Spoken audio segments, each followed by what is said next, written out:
Well, my goodness. I got my tissue in hand. I don't know about all of you. Wow. Hello, everyone, and what a beautiful day, right? Nothing like a project by my husband to bring out the sun. Let me start by thanking Addison for that magnificent introduction and for exemplifying the heart, excellence, and determination that has blossomed right here on the South Side for a very long time. I also want to send some love to everyone who made this day a reality. The construction workers, landscapers, designers, the architects, artists, chefs, our staff, our board members, our donors. Barack and I simply cannot thank you enough for the care and brilliance you poured into every square inch of this campus. I also want to recognize all of the elected officials and distinguished leaders from around the city, the state, the country, and yes, the world. Thank you for being here to celebrate with us, especially to all of my fellow formers, to Joe and Jill, George and Laura, Bill and Hillary. Thank you from the bottom of my heart for your service to our country over so many years. And for your constant friendship and support of our family. We love you guys, truly. Oh, to our daughters, Malia and Sasha, who will always be my babies. Even though we're no longer playing hide and seek on the South Lawn with Bo or hosting sleepovers in the solarium. I see a lot of some sleepover girls here. You both have grown into such brilliant and beautiful young women, making your way out there in the world. Thank you for bringing so much joy and spirit and energy to a life you had no voice in choosing, and for making us proud every step of the way. Love you, babe. Oh, so please indulge me for a moment, because I'm gonna take a little time to do something that I know my husband will not do today, and that is to fully sing his praises.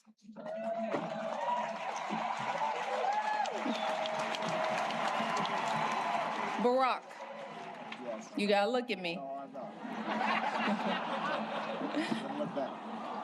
You told me all those years ago that you couldn't promise me the world, but you could promise me an interesting life. And of course, you outdid yourself and managed to give me both. I know it hasn't always been easy, but there hasn't been a single second through this experience that standing by your side hasn't left me in awe. 8 years in the crucible, and not once did you melt from the heat. Not once did you let it harden you. Instead, you used it to reveal your truest essence, your stubborn optimism and unflinching courage, your dazzling brilliance and unpretentious decency, your ferocious work ethic, and absolutely unshakable moral fiber.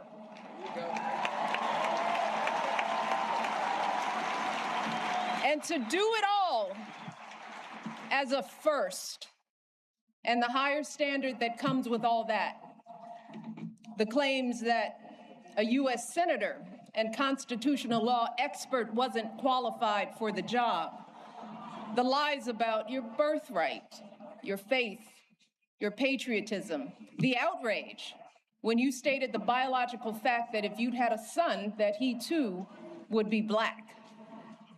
Yet, you were unflappable at every turn, always focused, always calm, always looking at the long view.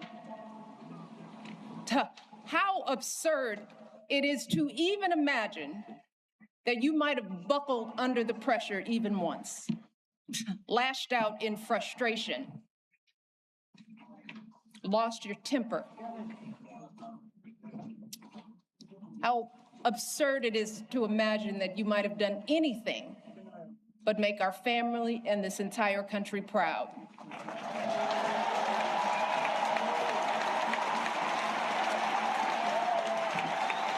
No, you were too busy.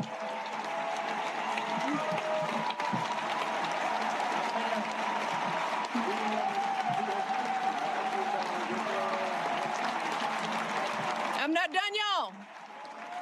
Not done. So much to say. You were doing the people's work, rescuing our economy, expanding healthcare, ending a war, ordering the bin Laden raid, saving an auto industry, winning a peace prize.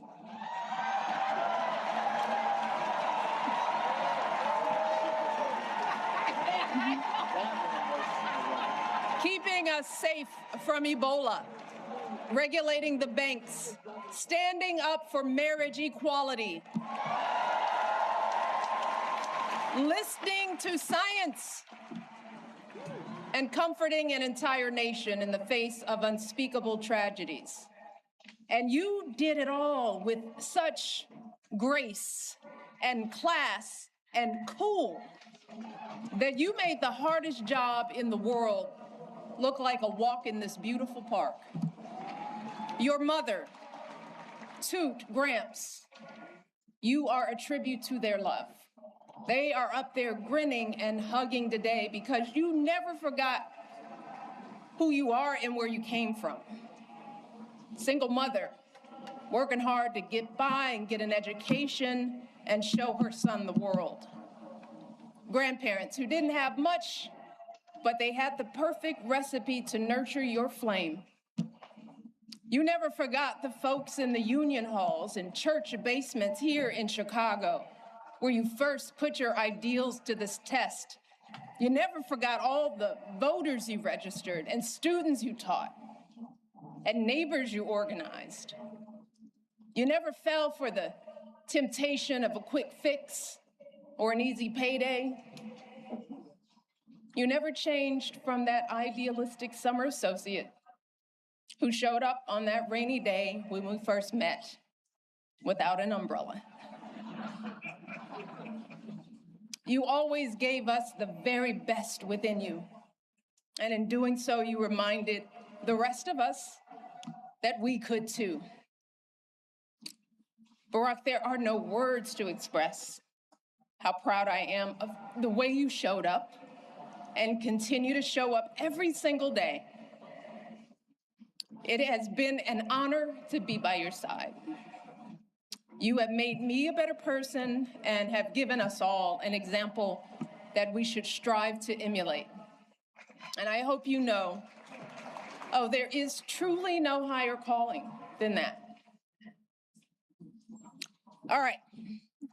To all of you joining us today, our invited guests, and everyone listening and watching from afar, the Obama Presidential Center was created as a beacon of hope, a monument to our unshakable values, the ones my husband has exemplified his entire life: equality, empathy, honesty, inclusion, fairness.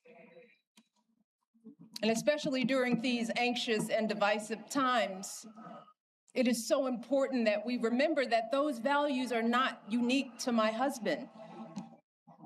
They are the same ones that your husbands and wives, your parents and children, your friends and neighbors exhibit and pass on.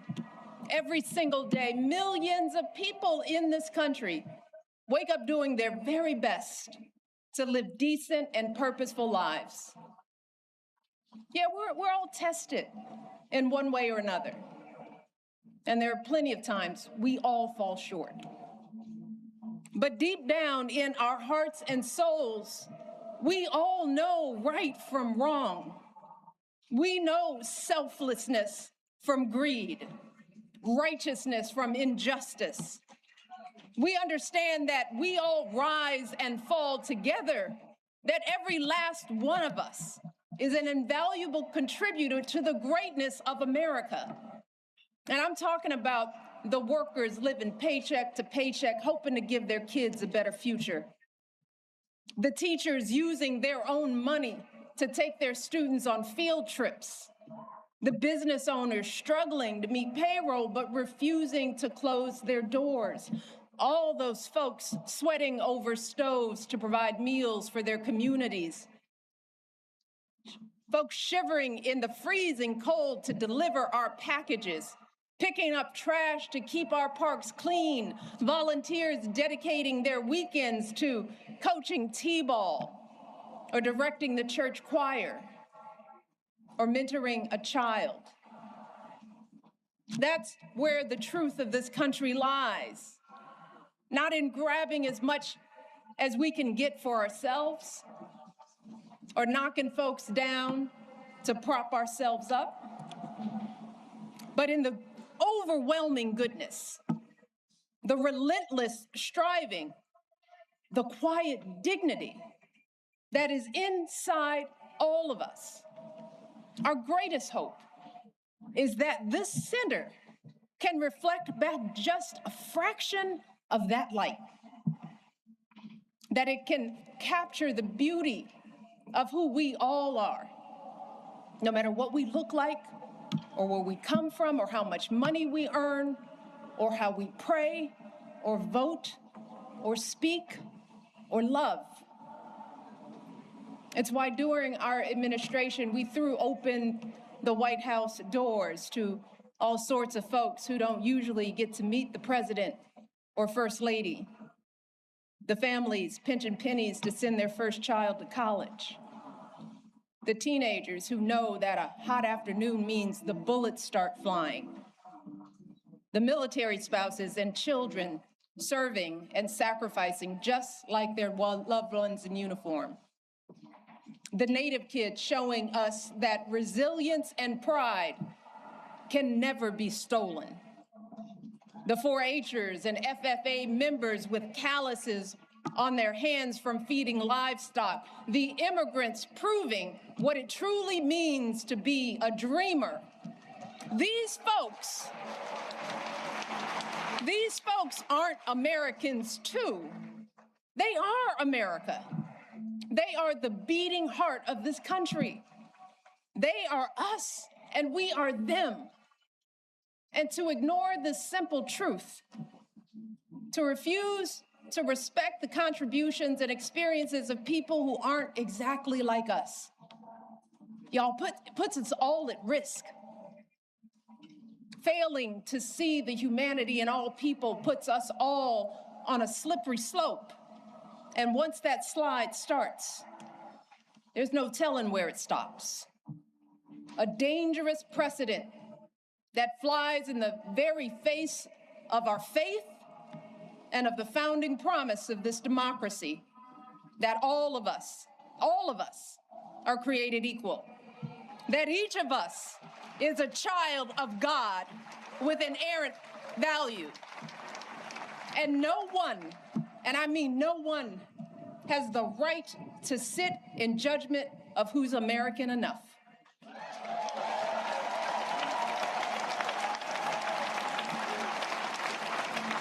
And that's why, folks,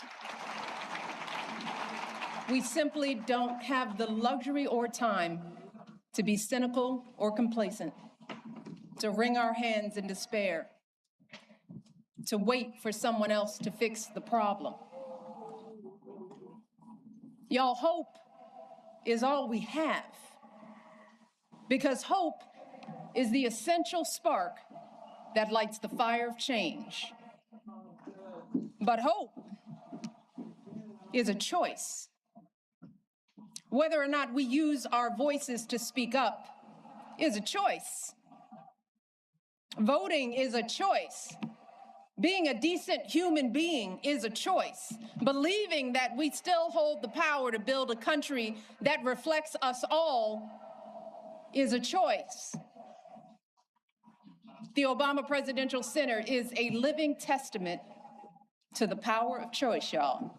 The historic example that millions of you gave the world about what this imperfect democracy has strived for and achieved, and an urgent call to go out there and do it again. So I hope that when you walk through this campus and bring your children here, you are reminded of the power of choice and the steady work of change. The arduous, unglamorous march up that mountain, one foot after another, day after day, generation after generation. But I also hope you fully absorb the elation of achieving something together. You know, that feeling when you clear the tree line and see a vista that takes your breath away. A feeling that can never be erased. And I know that can be hard to grasp right now, when everything feels so upside down, when fact and fiction run together, when folks seek to stifle speech, limit access to education, devalue diversity, erase the inconvenient parts of our history, when our phones constantly buzz with the latest outrage. So I hope that this place can offer a respite from all that, at least for a little while. I hope it can reignite the optimism and empathy and ambition that has always powered this country's greatest change.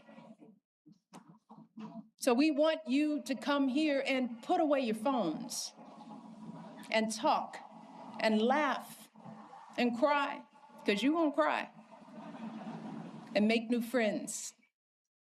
Get your hands dirty in my garden. Push your baby on a swing in the playground. Have a romantic picnic on the great lawn. Because that's the work of democracy too. Being neighborly, taking care of public spaces, having some fun, enjoying each other, shaking out of the isolation and division that have crept too deeply into our lives. And to my fellow Southsiders, I want you all to make this campus a part of your lives. Be inspired by the world-class art. Check out the books from our beautiful public library and bring them back on time.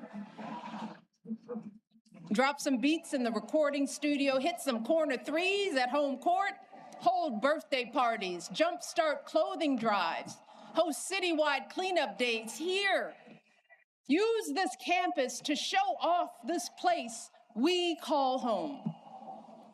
This joyful place where Marion and Fraser Robinson taught their two kids to dream big. This hopeful place where an unknown guy with an unknown name took flight. This stubbornly optimistic place where family after family scrapes and claws and laughs and dances their way to a better tomorrow.